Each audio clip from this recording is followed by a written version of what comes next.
Hello' বন্ধু বান্ধৱীসকল, এয়া আমাৰ কঠীয়া।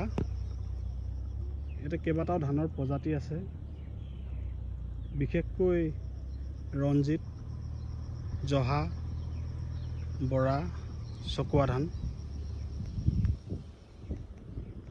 কঠীয়া আজি 8 দিন হৈছে কঠীয়া আহিছা। কঠীয়াতলিৰ মাজত এজোপা খুব ধুনীয়া সোণাৰু গছ। সৌজনী চৰি আছে আমাৰ লক্ষীমাই। এয়া কাষতে আমি এইবাৰ প্ৰথম বড়ো ধানৰ খেতি কৰিছিলোঁ। এয়া ছগৰাকী দাৱনীয়ে ধান দাই আছে। অলপ দূৰৈত লতা জৰিজোপা দেখিছে নহয়, লতা জৰিজোপাৰ তলত এয়া আমাৰ শিৱ মন্দিৰ ভাগ। সৰু পথাৰৰ আটাইতকৈ পুৰণা শিৱ মন্দিৰ বুলি ক'লে এই ভাগ শিৱ মন্দিৰকে বুজা যায়। আৰু শিৱ মন্দিৰ কাষেদি গছজোপা ওপৰেদি চালে এটা মোবাইল টাৱাৰ দেখিছে। এই মোবাইল টাৱাৰে হৈছে সৰু পথাৰ একেবাৰে থানাৰ সমীপতে থকা এটা উচ্চ টাৱাৰ। ধৰক আমাৰ ঘৰ আৰু পথাৰৰ পৰা প্ৰায় 450-500 মিটাৰ দূৰত হ'ব থানাখন, সৰু পথাৰ টাউন। এইবিলাক বড়ো ধান দেখিছে। ধান ইমান ভালো হোৱা নাই, ইমান বেয়াও হোৱা নাই।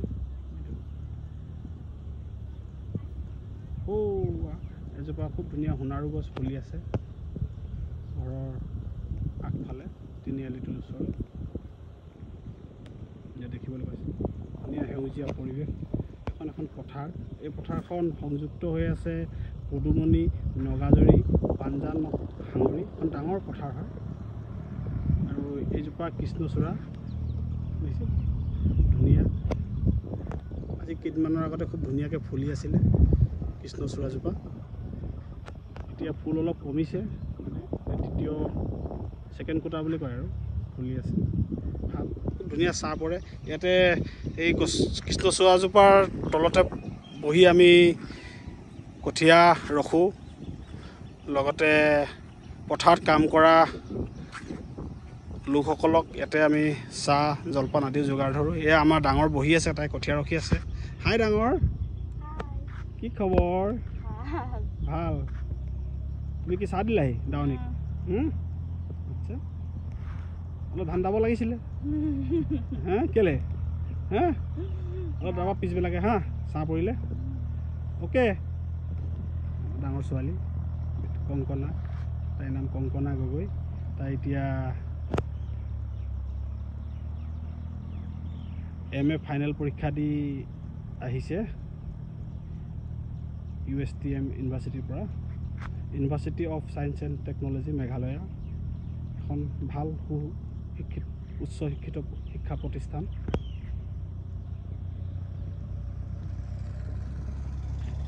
আমাৰ চুবুৰীয়া দেখিবলৈ পাইছে। কাষতে থকা আমাৰ চুবুৰীয়াৰ এভাগ হৰি মন্দিৰ, নামঘৰ, য'ত আমি মূৰ দোৱাওঁ, একতা হৈ থাকোঁ। এখন গাঁও এডাল এনাজৰীয়ে বান্ধি ৰাখোঁ। এয়া আমাৰ কাষৰ পৰিৱেশ। নীতি দূৰৈত আমাৰ ঘৰজোপাৰ কাষত বিভিন্ন ধৰণৰ গছ গছনি লগোৱা হৈছে। তামোল, নাৰিকল, মেহগনি, বগা চন্দন, ৰঙা চন্দন ইত্যাদি। এখন মোৰ কাষতে ফল মূলৰ বাৰীও আছে।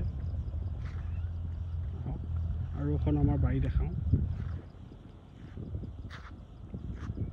এই বাৰীখন দেখা পাইছে। এই বাৰীখনতে আমাৰ বিভিন্ন ধৰণৰ গছ গছনি আছে। তিতাচাপ, শাল, মহানিম, 12 মাহ লাগি থকা ছজিনা।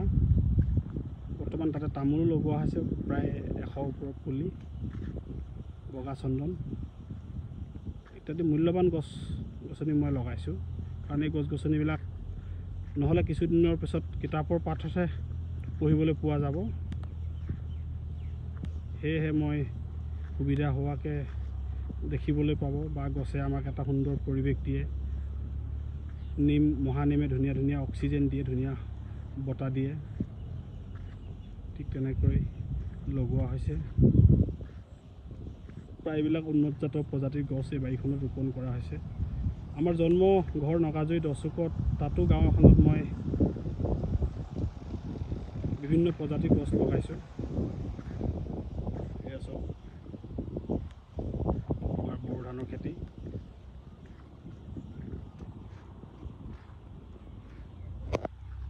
এই বেৰাখনৰ কিনাৰে কিনাৰে এইবাৰ মই 15 জোপা কৃষ্ণচূড়া লগাইছোঁ।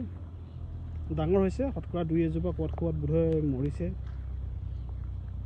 যোৰাখন দিয়া উদ্দেশ্যই আছিলে গছপুলি ৰোপণ কৰি গৰু ছাগলীৰ পৰা নিৰাপদ ৰাখিবৰ কাৰণে, লগতে আমাৰ খেতিডৰাও নিৰাপদ হ'বৰ কাৰণে যোৰা দিছিলোঁ। এইবিলাক আমাৰ ধান।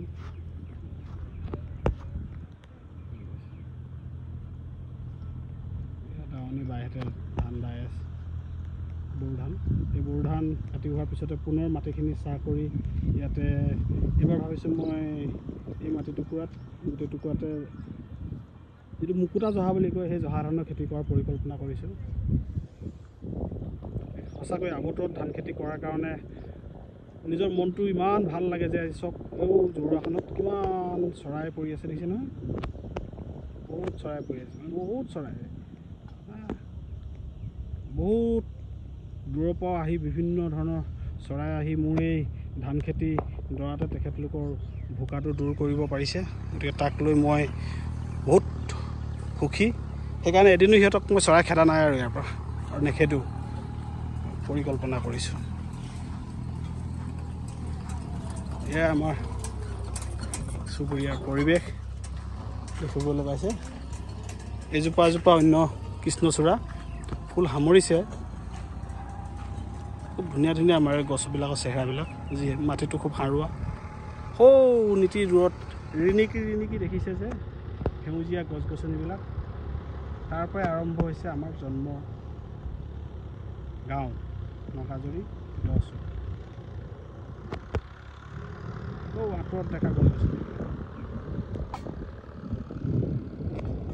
এতিয়া মই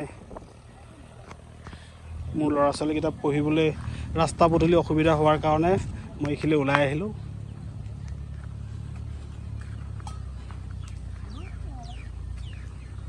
ঘৰৰ কিনাৰে কিনাৰে আপোনালোকক অলপ দেখুৱাই দিছোঁ।